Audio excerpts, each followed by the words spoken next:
He's got to keep working in that walk. That's good.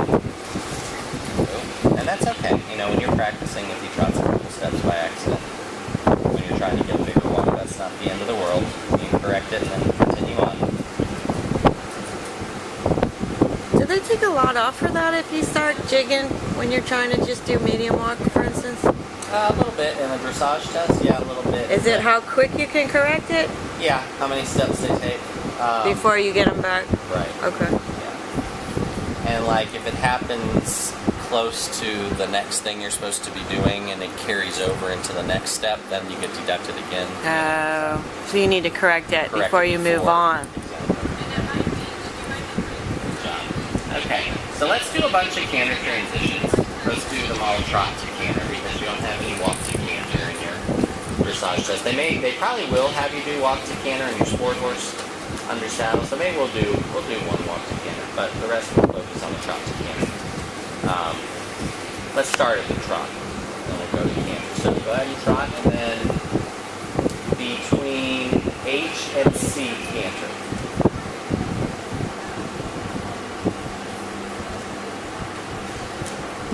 Now remember too, you can't kiss like that in your dressage test.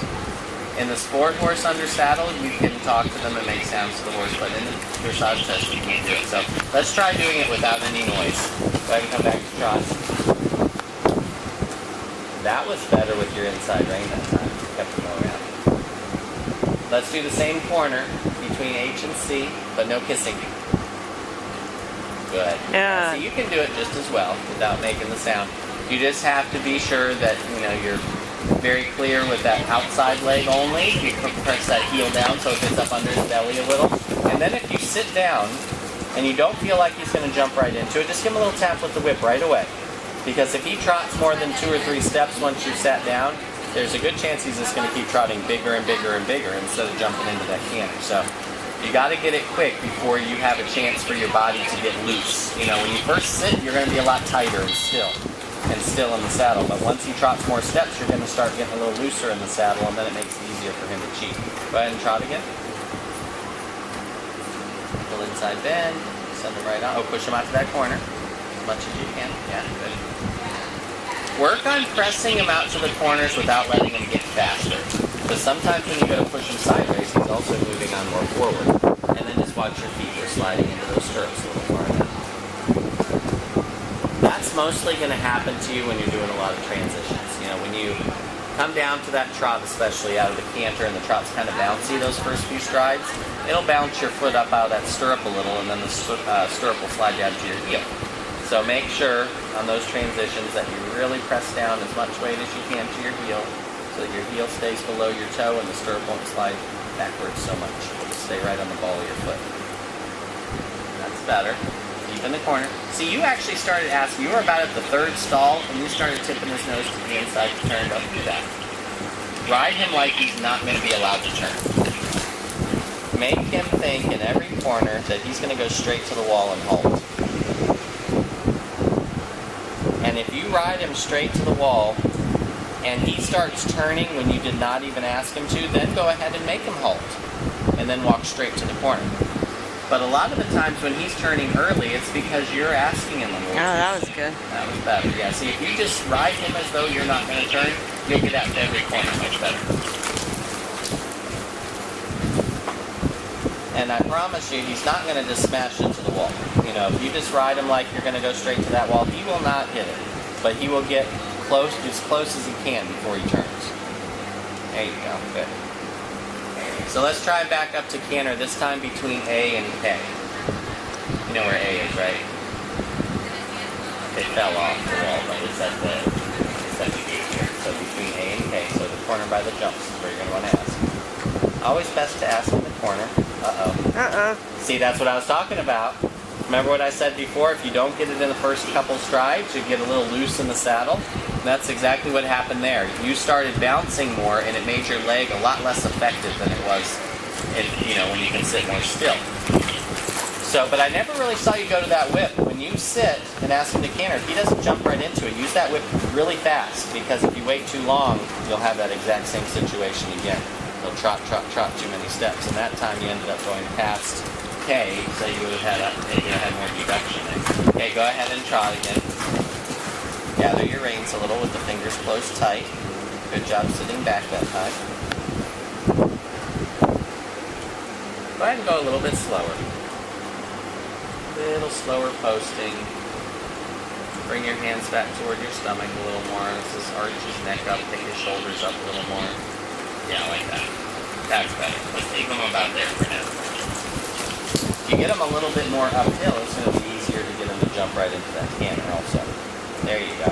And plus, when you first go to sit down for the canter, if he's at just a little bit slower pace like he is there, it's still a good working trot. But it's a pace that you'll be able to sit a little more comfortably, a little more still. And if you're able to sit still when you ask for that canter, it's going to be a more effective cue. You're going to have your legs steadier on him. He's going to feel it better, and he's going to listen better. Okay, let's do between H and C for another canter transition, and then we'll reverse.